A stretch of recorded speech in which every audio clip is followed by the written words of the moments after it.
Улаан пальтоо 8 дугаар хэсэг. Тэнгэрт хавирган саран манджээ.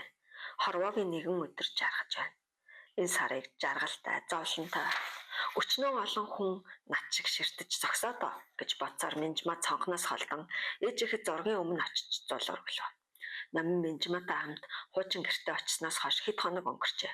Харамсалтай нь тэр орой сандраад охин нууцаа олоогүй байж. Тэнд очсноос хойш гол сүрийн доор байдаг нууцаа заавал олох бодол сэтгэлээс нь огт гарахгүй болжээ. Маша найз нь "Намаа чи нууцаа очиж үзээрэй" гэж хэд хэдэн удаа хэлсэн байдаг. Гэтэл Минжмаатай хамт гэртээ очихдоо нууцаа олоогүй байдаг. Гэртээ очихоор угаалгын өрөөгүй учраас Машатайгаа ярилцаж болдгоо болохоор номин ээжигээ өнөөдөр ороод ч ирээсэ гэж хүсч байтал ээж нь ягаад ч юм дөнгөж цэцэрлэг тарангууд хүрээд ирдэг байгаа. Альмаг охиныхоо анги руу шагаангууд навчаа огш нь яран гарч ирлээ. "За өнөөх маань бас л нэг болохгүй хэрэг тарчгаагүй байгаа та" гэж альмаг айж утлаашгүй. Улс тунхагласны баярын өдөрлөгт охин нь өнчин ботго дуулахаар болсныг хэлэх гэж багш нь тийхүү яран гарч ирсэн хэрэг байжээ. Номин гээжээ уг нь хүүхэлтэй гэж нэг хөөрхөн дууг номин сайн дуулдаг юм. Гэтэл өнчин ботхыг дуулна гэж зүтгээд болдгүй. Цэцэрлэгт заагаагүй дуултаа. Гэхдээ манай дуу хөгжмийн багш төгөлдөр хоороор аян дарж өгсөн чинь номин их хөөрхөн дуулж байна лээ. Тэгэд одоо өөрийнх нь л дуртай дууг дуулуулахаас гэж багшийг ярьж байтал номин цүдгэр туулаагаа суугчлсаар гарч ирлээ. "За тэгэд номингийн ээжээ номинд хөөрхөн дээл бэлтгэн шүү дээ" гэд багш нь тэр даруй өөр хүүхдээ өөтөө ярьж эхлэв. За багшаа ойлголоо. Энэ дууг нь дээл байгаа л да" гэсэн айлмаа. "Гүйр солонгос кино шиг номингийн ээжэл гээд ах юм. Би ч нэр устдал хүн юмсан" гэж шоолсгийн боцоор охин огтлоод гарчээ. Номин дээл өмсмөргүй байсан тул ээжийнхээ гараас хөтлсөөр их л дурамжхан урвайсан царайтай гарлаа. Хөөрхий ботго ээжигээ харуулдан "Цаг боллоо шүү ээжээ. Цагаахан сүгэ хөхүүлээж ээжээ" гэсэн дууны мөрөөд охины сэтгэлд аятайгаа хамт хадагдсан юм шиг ихшгэлсээр л байхад гоё улаан дайшин зөмсөд "Би энэ дууг дуулж байсан шүү дээ" гэсэн нэгэн тасархай дурсамж хаанаас ч юм тархинд нь орж ирээд байжээ. Одоо би ээжэд дээл өмсмөргүй байна гэвэл уурлана. Тэм болохоор дараа нь аавыг ахт хэлнэ. Аав л намайг өмөр дэмжин. Би ерөөсөө дээл өмсмөргүй байна. Заавалчгүй гоё улаан дайшинз л өмснө гэж номин бодож явсан тул ээжтэйгээ юм ярьсангүй чимээгүй л алхалж байлаа. Альмаач маргаашнаас хөөтөрч цас ороход нөхөртөө шинэ гутал авах тухай л бодож яв. Түрүү 7 хоногт хатгүй эхнэр охин хоёртоо шинэ гутал аваад өгчихсөн. Өөрөө л гуталгүй үлдсэн байж. "Хөрхий дөө миний хань бит хоёрын төлөө л байдгаа зориулах юм. Өхөө өвөл болох гэж байхад өөрөө хөл нүцгэн шахуу хуучин пүүцтэй л явж иж би яах вэ? Та хоёр минь л дарахгүй байхад болоо гэж байсан шүү дээ хөрхий минь" гэж бүсгүй нөхрийнхөө тухай хайрлангуй, уйрангуй гихчээр бодож явлаа. Минжмаа хичээл ажил хоёроо зохицуулах гэж ээжийнхээ хэлдгээр үйлээ үзэж өстэй толгоогоо зулгаах төхөж байлаа. Эхний хагас жилийн шалгалтуудаа ойртож нэг курсын ажлаа хамгаалж амжаагүй өөртөө яваад байдаг. Түүний хичээл тараад ажил руугаа гүйсээр амьсгатан ороход нь хэдийн 4 цаг нэлээд өнгөрч нар тонгоочсон байлаа. Ээлж солилцох цаг хэдийн өнгөрчихсөн байдаг. Аз олж менежертэй тааралцсангүй дээ. Минжмаа ханцуудаа залбирсаар хувц салхи өрөөлөг шорт хэв. Түүнтэй ээлж солилцдог Сарна гэдэг зөөгч охин эмнэлэгт байгаа ээжигээ эргэнгээд мөн л яарч сандран гарлаа. Минжмаа цагаан цамцсаар л хантаа зовглаад дээшээ танхим руу гүн гарахад Тэмүүлэн шалан дээрээс хагарахаа тавг цэвэрлэн зогсож байлаа. Тэмүүлэн гэдэг нь нэг ээлжинд гардаг зөөгч залуу байлаа. "Хөөе Тэмка, менежер байгаа юу? Сая гараад явсан. Санаа зовлтгүй." "Ёо хацны юм" гэд Минжмаа буцаж хувц салхи өрөөнд гүйж орон гар компьютер асааж курсын ажлаа яруу санд руу бичиж гарав. Ресторан хүн цөөтэй байж. Хүүхдийн амьсгалын замын өрөвсөлт өвчний эсрэг физик эмчилгээний төрлүүд гэсэн энэ ажилд уг нь тэр их л бэлдэж бишгүй юм уншсан ч базаад бичих завдал гарахгүй яваач. Овоо бичиж байтал хаалх сэвхэн онгож менежер амгалан зогсож байх нь тэр баларсан. "Оо нөө" гэж Минжмаа дотроо бодлоо. Өнөөхөл талидлын дутсан загварлаг костюм, хизээ ямагт босгож дэгжирхэн сансан сэмбгэр ус, Сайхан үнэртэй ус хийх гүйлгэнсэн нүдтэй адгуу замтай хатуу шаардлагатай октоос амар амгалан хүн биш атал амгалан гэж нэртэй менежер залуу. Яа, ингэж цочих гэж менежерээ би ганцхан юм тэмдэглэсэн юм аа. Минжмаагаа та ажиллаа хийх юм уу үгүй юм уу? Уучлаарай менежерээ. Курсын ажил хамгаалах болчиход би одоохон гэд Минжмаа босч компьютераа унтраалаа. Амгалан хувцсны өрөөний цэвэрлэгийг давхар шалгаж байгаа бол та энэгээр тэрнгээр шинжлэх мэт хянуур гэгч нь ажиглаад Минжмаа манайх нийгмийн халамжийн газар биш шүү. Гिचгээд гарч удлаа. Бичиж байгаа курсын ажлынх нь мөрөдөнд нэрэлжлэн утгагүй болох шалгалтууд гэртээ нүүрс авах тухай бодол ээлжлэн Минжмаа оройг зүүдэн өвчтэй хүн шиг л ширээ-ширээний хооронд гүйсээр өнгөрөөжээ. Тэр орой альма гэртээ харж ирээд охиныхоо дээлийг авдарнаас гарган өмсгөж үзтэл багтаад өвдөгнөөс нь дээгүүр дидчихч ёстой л ээжийнх нь хэлтгээр амаар нь гарчихсан байлаа. Номын цэцэрлэгээс тарахтаа хөмсөг зангидаастай явсан хэвээр ээж нь багцсан дээл гаргаж өмсгөж үзэж байхад ч доромжхон царайлан дүнсийсээр л байлаа. Би өнчн батгоныхоо дууг улаан даашинцтайгаа л дуулдаг байсан юм чинь яасан ч дээл өмсөхгүй.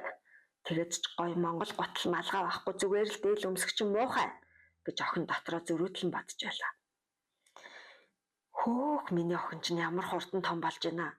Бүр дээл нь багтаад амаар гарчхаж эмээгийнх нь хийж өгсөн дээл шүү дээ. Санаж гинөө гэж альма ганцаараа шахуу ярьж авдраа дахиад ухаж гарлаа. Номын Барби хүүхэлтэйнийхээ хувцсыг өмсгөн ээжийнхээ яриаг сонсоогүй мэт царайлна. Альмад хөдөлгөө тунарсан цэнхэр ус торго гаргаж авдарнаасаа дэлгэснэ.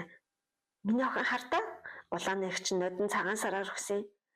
Ээж нь энэ гоё торгоор охиндоо шин дээл ойж өгье. Эмээг нь гүцгүй ч гэсэн ээж нь нэг муу дээл шидчихнэ гэлээ.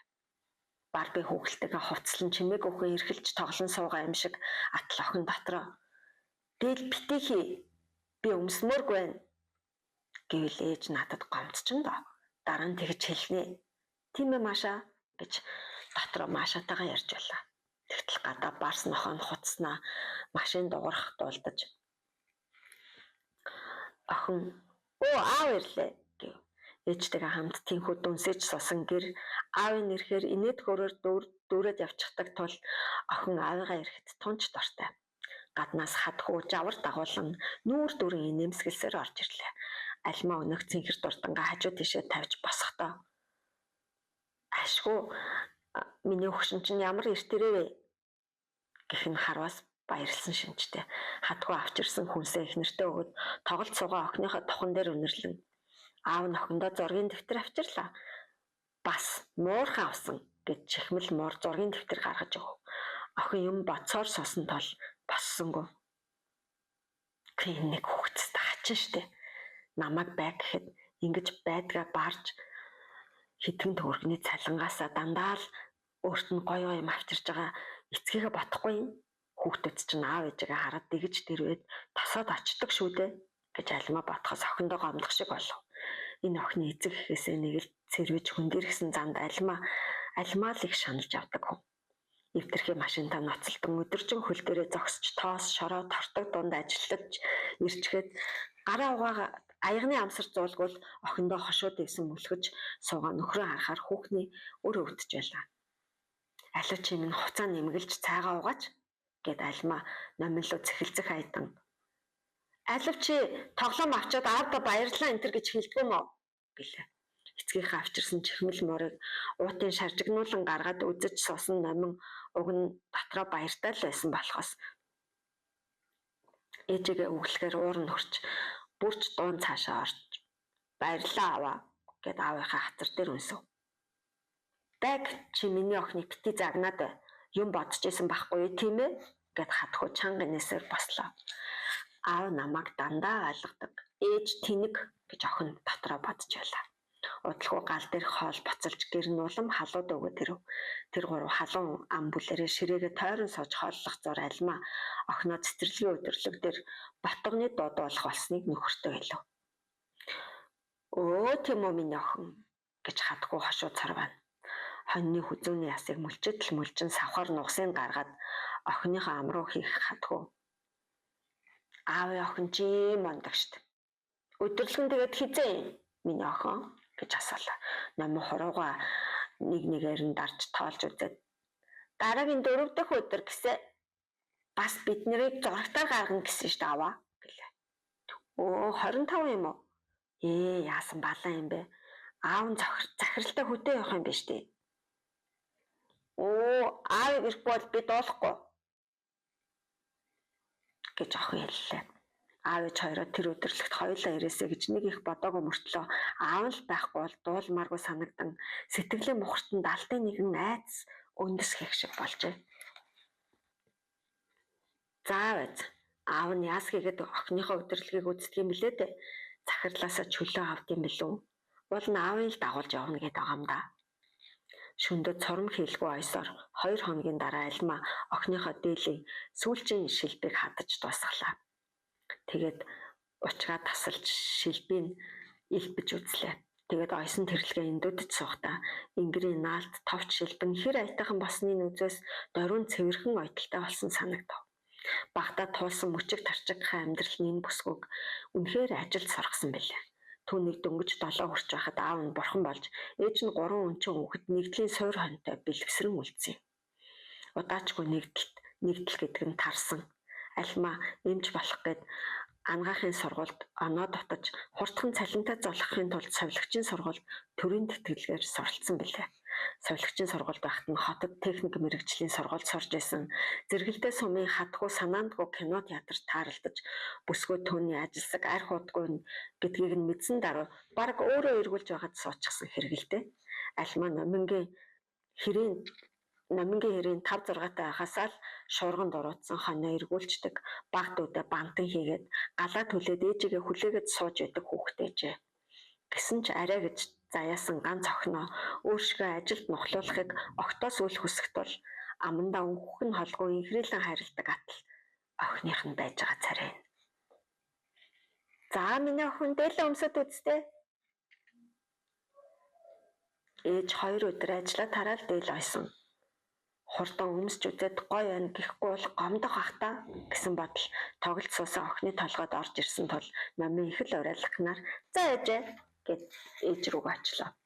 Цэв цэнхэр дурдан дээл цайвар царайтай хархан үстэй номинд онцгийн хөрхөн зохиж байгаа дурамжсан альма урд хормон унах даг хойд хормон хон хурга эзэн мөх эдэн хэврэг байгээ гэд эргэнэг шүгнээсээ баагатай чихэр ганцыг гаргаж охиныхоо дээлийг мэлалаа. За ямар вэ? Миний охин энэ гоё дээлээ өмсөөд өдөрлөгтөө дуулна шүү дээ. За юу. Сток гоё дээлэн ээжээ баярлалаа. Гэхдээ би дуулахдаа дээл өмсмөргүй. Юу гэсэн үг юм? Багш чинь дээлтэй эргээ үзтээ. 5 жилд нэг удаа өгдөг совилгчийн мэргэжлийн шалгалт өгөх цаг нь тулчгаад унших, тэмдэглэж авах юм барагдахгүй.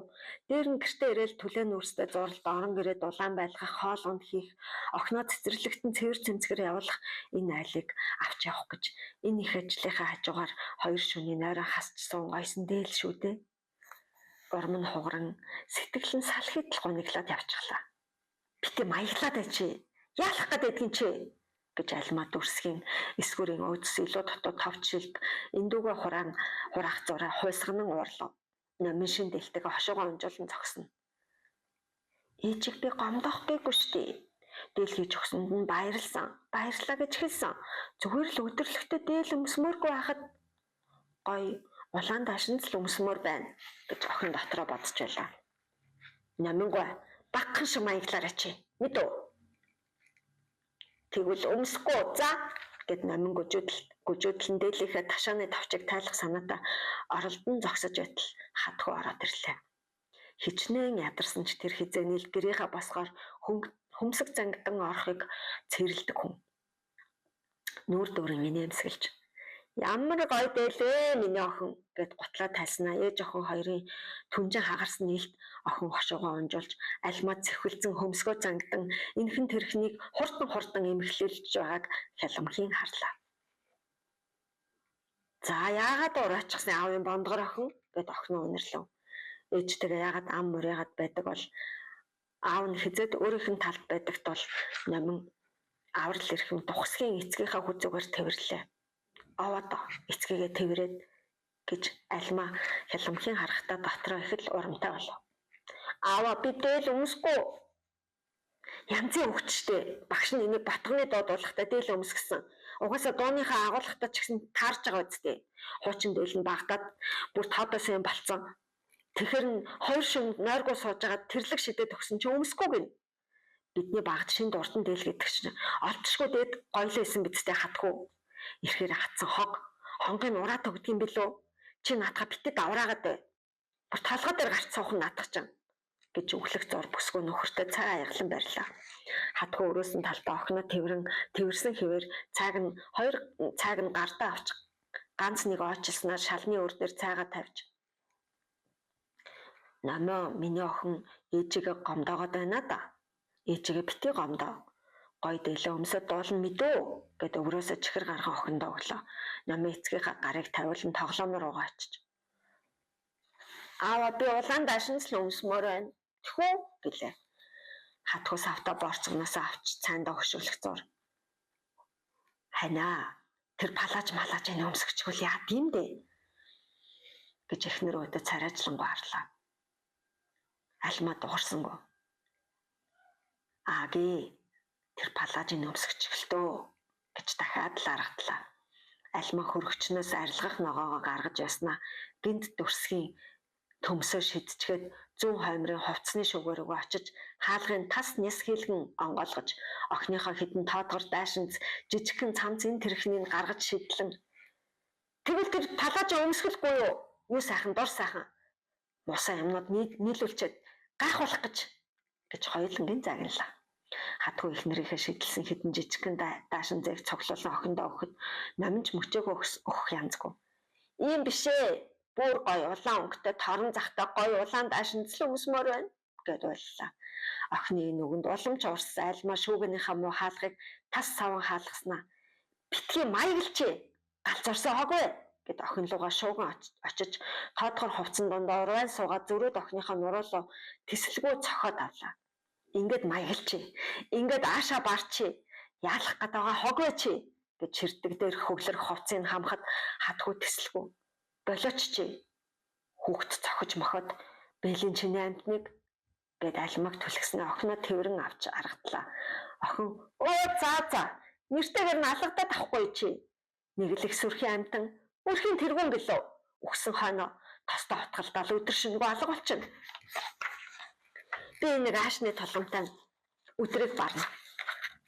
Автобус нь чихэлтэн, баасын бэлтэн, усын зөөн, хэрийн угаан арчин хизээ би хүн шиг амьдрах юм.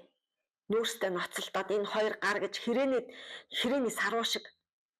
Энэ айл хизээ орон байртаа болох юм гэж хашгичин номингийн тоглоом гартаа таарсан ямаар иш тишин шидэлж гарлаа. Номинд аав ээжийнх нь хэрүүл төвчмээргүй жигшмээр муухай санагдаж аавынхаа гараас мултарч та нар муухай хэрэлддэг гэд гэрээс гарч Минжмагийн руу гүйлээ. Тэдний хашааг заагладаг хамар дунд нэг банзны хадаас сугарсан тул охин элбэг багтахаар онгойдог байлаа. Охин тэр банзыг хажуу тийш болгоод шурган оров. Гадаа бүрээ болж байлаа. Өвлийн амьсгал орсон сэрүүхэн орой. Айлын ноход хуцалтан хажуугийн хашаануудаас сайхан хоолны үнэр ханхийн үнэрт хаж. Хашааны банзны завсраар орж Минжмагийн байшингийн гадаа гүн очиод харуул галзуухныхын цонх гэрэлтэй цаад өрөөнийхэн цонхоор бүдээсэн цэхэр гэрэл анивчин байгаа харагдана. Минжма анаа арчигсан байна гэж охин бодоод тэдний пингийн хаалгыг зоримогхон татлаа. Галзууханд нь хөнгөө цаад өрөөндөө Минжма харанхуйд компьютертай юм бичиж галаа зурагт үзэж байлаа. Хүүе номоо бяцхан минь ийм орой юу хийж байгаа миний дөө? Игчтэй саад болохгүй санаатай чимээгүй хүн толгой салавчлан зурагт үзэж хөвцөн галаа охины шин дээлийг харангуут хөөх ямар гоё дээлтэй хүүхдээ гэсээр босч ирлээ. Номин галаа руу тоомсоргүй хялам хийснэ Минжмагийн өмнө очиж манай аав ээж хэрэлдээд байна гэд цээжинд нь наалдан тэрвүүлснээ цэлс хитл санаалдав. Жижигхэн мөрөн чичрэн нэг л айж төгссөн шинжтэй байхаж. Галаа охиныг аргадах санаатай тавгнаас ааруул авч ах нь гоё дээлээ нэлээх үү гэлээ. намын ааруулыг авснаа яршиг уур тор маань унах даг гэж мэлаахгүй шүү. Гэхэд эгчдээ хоёр өхөрдөн инээлдэв. Тэгтэл пингийн хаалга дууран хадгүй орж ирээд охиноо тэрсээр гарлаа. Хөрмөндөө охиноо орон тэрсэн хадгүй айлаас гарангууд намаа миний охин ээжигээ битгий гомдож вэ? Ойлгоо. Чамайг төрүүлэх гэж зөндөө их өвцнийг чи мэдхүү. Бас чамайг том болгох гэж ямар их ажил хийж байна гэж тухайн үнэрлэн миний охин ухаантай охин шүү гэлээ. Багш нь дээл өмсч үнчин ботгоо дуулаарай гэсэн. Ээж нь шин дээл хийх гэж зөндөө удаан суусан байтал намын түүний өмсгүй гэж зөрөөдөлсөн нь буруу гэдгийг охин дотроо ухаарч байлаа. Намын аавынхаа хүзүүгээр тэрснээ шүүрс алдан. За аава би ээжтэй хайртай л да. Гэж юуны учир дээл өмсгүй гэснээ тайлбарлах гэтэл нэг л болж өгсөнгөө. Маашаатай ярих нь яагаад аав ээжтэй ярихаас илүү амархан байдгийн болоо гэж дотроо гайхширлаа. Утаанд хамар нь хорсон айл бүхэн нүүрсдүүлж эхэлсэн тул гашин утаа улам өтгөрчээ. Хадгууг охин аваад гарсны дараа Минжмаа маргааш хичээлээ тараад цагдаад энэ айлынхны тухай мэдээ өгье гэж хатуу шийдсэн байлаа. Аав ээж хэрэлддэг муухай гэж өмөлзөн зогсох намын охин цаанаа зодуулж нүдүүлдэх байвал яана. Ер нь ч энэ охиныг эцэг гэхээс нь хулгайлчихсан байхыг ч үгүйсгмээргүй. Аахын айлтай хамар хашаанд энэ айлын хамар хашаанд нүүж ирэхээс эхлээд л охин шилэн байшин доочи та намайг манай гэрт хүргээд өгөөч. Би танд нууцаа үзүүлье. Надад өөр ээж аав байгаа гэгчлэн сэжигтэй юм ярих. Ээж аав манай гэр гэсэн зураг дандаа зурдаг. Альмаа хүүхэн жахаа охинд их л ширүүн дорин хандаад байгаа ч гэсэн яавч жирийн явдал бус санагдах тул зүгээр хараад сууж тэсгэ болжээ. Маргааш хичээл нэрт тарж Минжмаа автобусанд суун дүүргийнхаа цагдаагийн хэлц рүү очив. Дүүргийн цагдаагийн 2 дугаар хэлц гэсэн шинэхэн байшин. Гадаах талтайгаа цартаж амжаагүй засал чимэглэлийн модон шатнуудаач хурааж цэгцлээгүй шинэхэн байшингийн будаг шохойн танил үнэр ханхалсан цэлгэр үүдний танхимроо оронгууд Минжмаад нэг л эргэлзэх бодол орж ирсэн ч зориг шулуудан жижүүрэн ахлагчтай уулзлаа. Түүний хэрэг зорилгыг сонссон ахмаг дуухан ахлагч за чингүн байцаагчтай эхлээд уулздаа хэрэг бүртгэгчийг өнөөдөр семинартай гэд уцаа шүүрснэ. Өө цаанаас чингүн ахлах тэслэгч гараад ирлээ гэв. Цагдаагийн мөрдөн байцаагч гэхээр дүрм товцтой хүн байхын чинээ бодсон Минжмаа богновтор хөрөмтэй сайхан ослолтой дэгжин залууг хараад бас л тэнгэлзэн зогсдол цаанаас нь цагдаа хувцастай будмал хүүхэн чингүнээ юм асуу наашир та гэсэр хурч ирээд уулзаа зогсчихлоо. Тэр хоёрыг ярьж дуусах шинжгүүг анзаарсан Минжмаа дөхөж очиод чингүн гой мөн үү хэмээн хавгуухан асуулаа. Гойлог бидэнд дөрөмд хувцсан яв цав таарсан 30 дөхөж буй гэмээр хүүхэн чингүн байцаагчаас төрүүлэн Минжмаа руу гярхаа сонжсон харцаар хилэм хийснэ. Хүү энд нэг хөөрх охин чамайг сурж явна. Чингүн гой мөн гэлээ.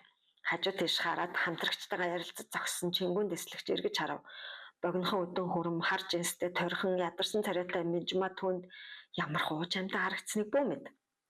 За гэд өөдөөс нэгцлэн ширтэх чингүнийг хараад дэрэгдэх хилэмгээд бас дэгжин гутал гэлцсэн цагдаа хүүхнээс нь санаа зовох анх удаа цагдаагийн хүмүүстэй нүүр тулан уулзаж буйда балмагдах өөрөөс нь төдийлөн олон ах биш болов гэмээр залуугаас сичиг зэрэгцэн Минжмаа юу гэхээ мэдэхгүй хэсэг төгсчихэд за би явъя та хоёрыг үлдээхээс залгаарай миний гуйлтыг мартваа чингүнэ гэд нөгөө хүүхэн Минжмаа руу дахин нэг сонжсон харц шидлээд жомолцоор тог хийн холдох зур цүнхнээс машиныхаа түлхүүрийг гаргаж байгаа нь харагдав. За та ямар хэрэгээр явна? Би нэг хүүхдийн тухай мэдүүлэг өгөх гэсэн юм аа. Бас өргөдөлж битсэн байгаа. Мэдүүлгий. Өөрийг чинь нийшээ дуудаж мэдүүлэг өг гэсэн хүн байгаа мó? Үгүй мэдүүлэгч гэх юм уу? Танаа мэрэгжлийн хэлээр юу гэх юм болоо мэдэхгүй байна л да. Хүний намын хүүхдийн хулгайн тухай л нэг явдал болоод байгаа. За, хүүхдийн хулгай. Манай хуршийн нэг айл хүүхд тулгаалсан юм шиг байна. 5 настай охин дандаа л би гэртээ очимоор байна, ээжтэй очигээд ойлоод байдгийг. Намайг бас манай гэрлөө авчиж өг гэж гуйжсэн. Тэгээд иргэний үргийнхаа дагуу цагтаад хандж байгаа. үнэхээр хулгайлагдсан хүүхэд их нотлох байгаа мó? Баталгаатай мó? Тэгвэл өргөдлөө бичиж хэрэг бүртгэгчд өгөндөө албан ёсоор хэрэг үүсвэл хариуцлага хүлээнэ гэдгийг мэдж байна уу? Тэгэд ч би хэрэг бүртгэгч биш л дээ. Өөрөө тэгэд тэр хүүхдээ юу нэ? Уучлаарай, би оюутан хүн байгаа. Хүүхдийн эмч болох юм. Хүүхдийн эрхийг хамгаалахын тулд хэн ч гэсэн мэдээлэл өгч болно үсттэй. Уг нь тийм л дээ. Юу ч гэсэн өргөдлөө утасны дугаар хаягтайгаа бичээд үлдээч хэрэг гэж тэр байцаагч хэлээд өндөх гэтэл утсан дугаарлаа. Цагдаа орохоос гарцсан юм уу? Наашаа юу гэсээр тэр залуу яран үндэлээ. За би өргөдлөө үлдээч баярлаа гэд Минжмад түүнээс төрүүлж шортгийн гарав. Ам нь хаттаад хоолой наргаад юунаас ч юм сэтгэл зовж төгссөндөө гараад л нүдэнд харагдсан жижигхэн хүнсний дэлгүүрээс ундаа авахар оржээ. Номын охины цэцэрлэгийн өдөрлөг болохын өмнөх өдөр хатгуу захирлаасаа гуйсаар хөдөө явах ажлаас чөлөөлөгдөж чаджээ. Ажилдаа мах руу хизээч чөлөө зөвшөөрөл гуйж яваагүй. Тэгээд ч хүүхдийн цэцэрлэгийн өдөрлөг гэхээр хатгууд захирлан татгалзаж чадаагүй байж. Хүүхдийнхээ цэцэрлэгийн өдөрлөгт очно гэсэн шалтгаан нь ч өөрөө олон хүүхдтэй захиралтанд таалагдсан биз. Тэр өдөр хатгуу ажлаасаа эртхэн гарч их дэлгүүр орон саргуур хормоотой час улаан даашин цодолтон авч ажил дээрээ тавьжээ. Газар дээрх ганц охин үрдэ амьд тавьдаг хүн тул өдөрлөг дээр нь энэ хувцыг авч өгч охиныхоо сэтгэлийг амраая гэж боджээ. Охиныхоо баярлан мишээж байгааг харахаас илүү жаргалт гэж түнд үгүй. Эхнэр нь охиныхоо элдв аашааг итгээд араншинч шаналдаг бол хатгуу огт тоодгүй. Ялгаанд нь тэгж элдвлэж байгаад ухаан суухаараа марцчихна хэмээн эцэг хүний уужиг зангаар бодно. Тэднийхэн хөвгүүд олонтой. Хатгуу 4 хүүтэй айлын багна. Бэргийн эгчнэр нь ч голдуу хүү төрүүлсэн тул хатгуу заяасан ганц охиндоо ухаанаа тавьдаг нь ч учиртай. Ер нь тэднийхэн бүгд л номинд хошууд өвсдөг болсон. Цэцэрлэгийн өдөрлөг болох өглөө цасан хялмаа хаялан тэнгэр нэг л эвгүй байлаа. Номин шүнжин хар дарсаар ааш мата сэрж урагуур царайлан аавынхаа машинд суужээ. Жаал охин шөнө юу зүдэлснээ санах гэж хүчлээд дийлэгүүч бүр төрхөн ганц нэг юм санаанд орж ирсэн нэг цагаан машин охины хойноос хөөгөөдөл байсан санагдан машинууд дохоогоо чарлуулах сүнгэн дахиултах нь төгшөөр төрүүлэх тул тийхүү айж урвайж явсаар байсан тэр аж. Хөгшөөн чи хүүхдийнхээ цэцэрлэгийн өдөрлөгт ирэх юм уу?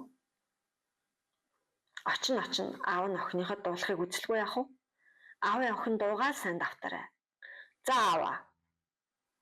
Энэ цас ахиухан ороод өгөөсөн. Агаар цэвэрлэгдэхгүй юу гэж альмаа хөнгөн шүүрс алцаар охиноо хөтлөн цэцэрлэгийн гадаа буужээ. Ээжээ машин хүнийг дайрах гэж хөөдөг юм уу гэж охин ангируугаа яг орохдоо гинт асуужээ. Машин уу? Юу гэж хүнийг хөөхөв дээ? За миний охин томоотой байгаарай гэж альмаа хэлээд яран яваад өгөв. Ингээл ээж хизээч охины асуултанд бүрэн хариулж яриаг нь сонсдгүй айц төгшөөрийг мэдэрдгүүд охины урам хугарчээ. Баяртай гэд номин ээждээ өнсөлсөн чгүй эцэг эхчүүд хүүхдүүдийн дуу шуугианд умбан хонь хураг нийлүүлсэн юм шиг чимээтэй бүх сэргэх зайгүй хувцсныхаа өрөөлөг гүйн оржээ. За ингээд энэ удаагийн хэсэг өндөрлөө. Дараагийн хэсэг хүртэл баяртай.